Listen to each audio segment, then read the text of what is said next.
Schmo with the Pro, with one of the best managers in the MMA business, Mr. Ali Abdelaziz, here at the FlexCast Arena, Miami, Florida. How we doing? We're doing good, Schmo. How are you? The Schmo can't complain. We got Khabib Nurmagomedov. He's pumped up here on stage, calling this the best fight card here to date for EagleFC. You got him talking about a potential matchup with Fedor and JDS, if JDS can get through Yorgan De Castro. A lot of great moving pieces going on here at EagleFC 47.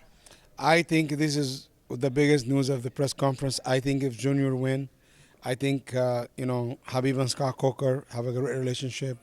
I do too. And I think this is a fight, Scott Coker is the only guy who do co-promote. And I think him and Khabib can co-promote maybe somewhere in the Middle East or Saudi Arabia. End of the year will be Fedor versus Junior Dos Anjos. Fedor, last fight. And I think having Scott Coker on board with Khabib, he's a legend. And I think both can do an amazing job. Something that didn't come up here at the press conference, we saw you engaging in the social media on Twitter. Tony Ferguson talking about a potential Ultimate Fighter. Khabib chiming in, talking about doing it here with EagleFC, getting him involved. What's the status with everything in that type of situation? Honestly, we saw this and Khabib said, hey, maybe me and him we can do the Ultimate Fighter, the UFC. If the UFC don't do it, maybe we can do it here. But I think, it would be great if both guys would do the Ultimate Fighter, put the knowledge, and I think it's going to be fun. And I think they will like something like that. But it was about having an Ultimate Fighter, both of them coach against each other. And Khabib it was for me shocking a little bit because, this guy a little bit stupid and it's gonna be a little bit drama. But I think Khabib won the smoke, and if they want to do it, I'm going to be an assistant coach. I'll be there. Well, you represent the best fighters, both male and female in this sport. Let's talk about a female, Kayla Harrison. Everybody's calling her out. She's going back and forth online. We saw Cris Cyborg chiming in. We saw Amanda Nunes recently talking about fighting her and why she left the gym. Everyone's got to say Kayla Harrison's name when it comes to best females. Listen, at the end of the day, I feel everybody using Kayla as a prop. She's not a prop. She's a two-time Olympic gold medalist. She's a two-time PFL champion. If you're not under contract with any promotion with PFL, don't talk about Kayla. Don't try to use Kayla's name.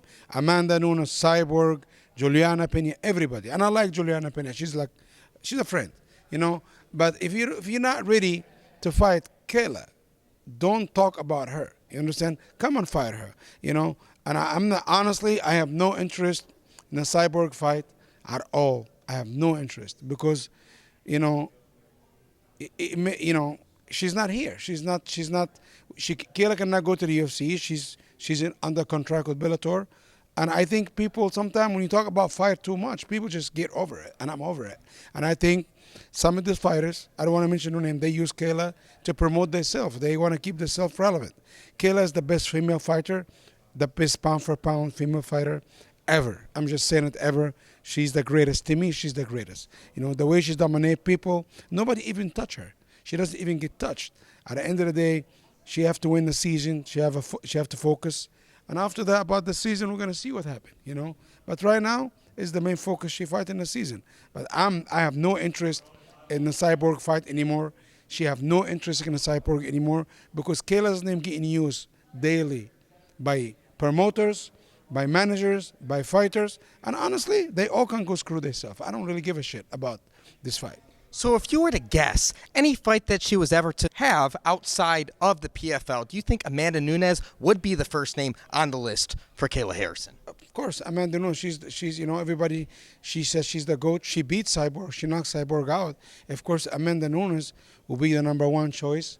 Number two choice will be Juliana Pena.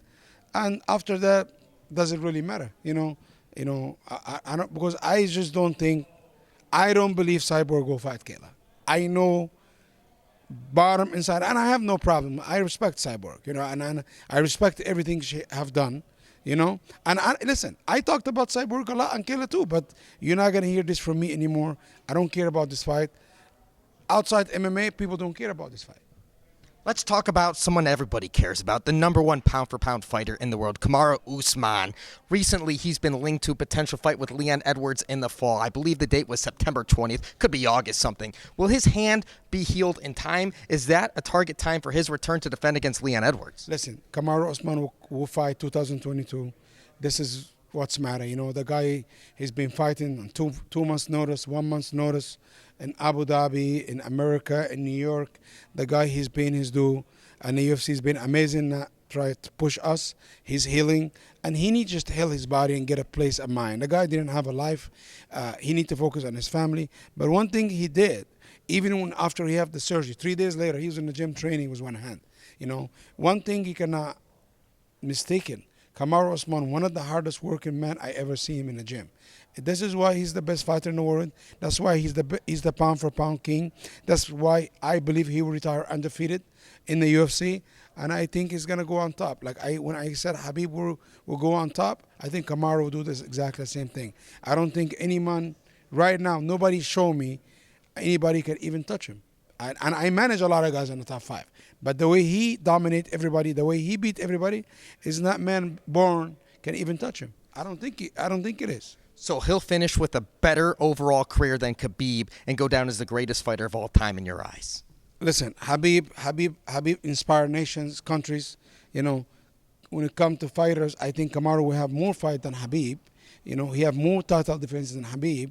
And we talk about fighting straight, I just admire Kamaru, man, and I love him. And I love Khabib too. They both my brother, but and I see some media saying he's not even good status yet. And George St. Pierre beat these people drunk. They doing a lot of drugs because in a way, if you bring George St. Pierre now, and he's a friend of mine, and Kamaru whip his ass. It's not even close. You know, I'm talking about. It's a different era. Fighter is better. It's not even. You can't even compare both. I don't think so. Let's go up to the middleweight division. Someone you recently signed, the golden boy, Edmen Shahbazian. He had a great start to his UFC career. He's fought nothing but killers in the top 15. He's been on a losing streak as of late. Do you have an update with him and what you want to see for him next? And where do you project he will be, let's say, in the next few years? Listen, Edmen, I trained with him at AKA, and we never really have a talk, and he reached out. He said he would like to meet with me, and we met. And one thing I told him, I think you got pushed so fast, and I think he was not ready for this. You know, he's young, he was developing, he have some great knockouts, he looks great, and at the end of the day, when you look this good, people are gonna put a lot of hopes into you. And I think it was too early on. I think he was the best guy in his old gym, and you cannot be the best guy in the gym and become a world champion. You have to go to places to get beat up and submitted and out-wrestled to become better, to understand the level of the competition the UFC have. Because the UFC have very high level of competition, especially in the top 15. This is the best of the best. That's the cream of the crop, right? And I feel when I met with him, I said, I'm going to manage you under one condition. I said, what? He said, I don't want you to fight for 7-8 months. I want you to move to Vegas, start getting with real coaches, real team, and really develop the area you are missing. And Khabib, he doesn't invite too many people in his gym. He invite him to train with him too. You know, he have a lot of tools in his arsenal. He have Marvin Vettori he can train with. He have Elbow Drive he can train with. He train with Dewey Cooper, Jason Malley. He have Extreme Couture now. He have the UFC PI. You know, and I feel I would like to see him end of the year. I would like to see him end of the year against. He doesn't need to fight anybody in the top 15. Of course, Mick Manor is the matchmaker. He's going to offer the fight. But, I would like to make a recommendation and said, hey, it's possible to hold the break a little bit. And they are great with that, especially Mick, because you have to be real with him. A lot of guys, I'm ready for this, I'm ready for this. But in reality, he's 24, 25 years old. He's a kid, especially at middleweight. They develop at 33, 34. They become full fighters, right? And I think he have a lot of talent, a lot of potential. And I can see him become a world champion one day. I really do. Well, speaking of Marvin Vettori, also in the middleweight division, he was supposed to fight Robert Whittaker, UFC 275 in Singapore. Robert Whittaker, injured, had to pull out. Do we see a situation where Marvin Vettori is waiting for Whittaker? It's a few more months down the line, and has he been offered other fighters in the intermediate time? The whole thing is, this is honest to God the truth. Marvin was hurt the whole camp, but he never pulled out one time. I respect Robert Whittaker, but he pulled out, I think, 7 fights in the UFC. Some guys have prone to injuries, and I hope he get better. I hope he recover. I spoke with Mick yesterday. The fight been offered. I don't know if they announced it or not. in Europe in the summer. Paris? Listen, I don't.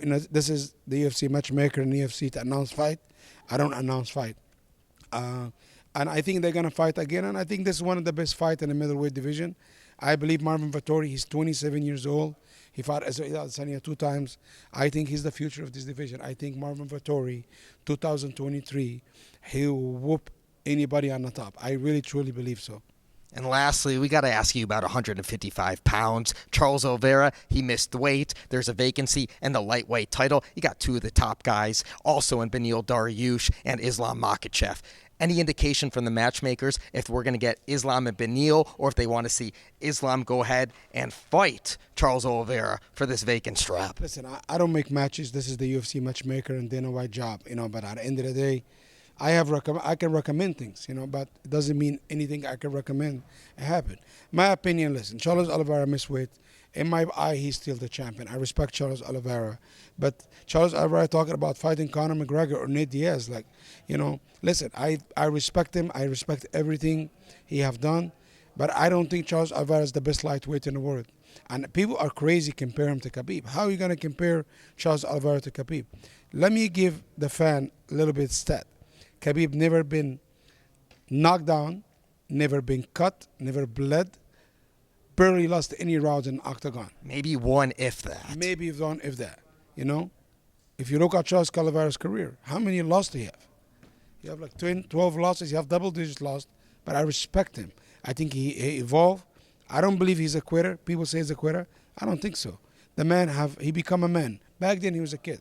But I truly believe he talking about guys don't want to fight. He don't talk about Beneil. He don't talk about Islam. Actually, he's supposed to fight Beneil, and he had some family problem and pulled out. 2 weeks later, he fought Tony Ferguson. I'm not blaming him of anything, but he's not the best lightweight in the world. I think the best 2 lightweight in the world right now, I think Islam Makhachev and Beneil Dariush. How is Beneil? How's his recovery from the injury? He's good, man. Beneil is an animal. He's always working. He's always rehabbing. He's always recovering. He's gonna be good to go in September. September. But at the end of the day, I think, I think whoever the UFC choose to fight Charles Oliveira, that should be in Brazil, Beneil or Islam. I'm good with either or. Islam have a case. He's a 10-fight winning streak. He's fought 4 times in 11 months. Beneil on 7-fight winning streak, finishing everybody. And I'm good with whatever the UFC choose to, but I hope they choose one of these guys. Well, if they don't choose him, this is a business. Sometimes this could be a popularity contest. What happens if they just throw in Conor McGregor, man? Conor McGregor is, like I said to somebody else earlier today, he's rehabbing his injury, but he's rehabbing his drug habits. Nobody care about Conor McGregor. He have not won a fight since Obama was a president. He's popular because he's a Twitter fighter now. He's an Instagram fighter. But when the last time he fought and show us he worthy enough to fight for a UFC title? Listen to me. I understand the UFC business, but I know Dana White as back in my hand. Dana White will never give Conor McGregor a title fight coming after 3 losses. I know him. And if he did, I'll be fucking shocked. But I don't think Dana will ever do that. And can we get a final message for all the Ali Abdelaziz fans out there worldwide? Shit, I don't have fans, man. I'm a servant of many masters. My fighters, and I'm servant. They fan is my fan, and I'm fan of my guys too. And that's it. And that's it. The sport is getting bigger, more fan. A lot of good things happen. Thank you for coming to EagleFC, Schmo. Thank you, Alan. And I'm grateful. Just living a life I could never dreamt of. And we're grateful to have you, one of the best in the business. He's the pro, I'm the Schmo. EagleFC 47, Miami, Florida.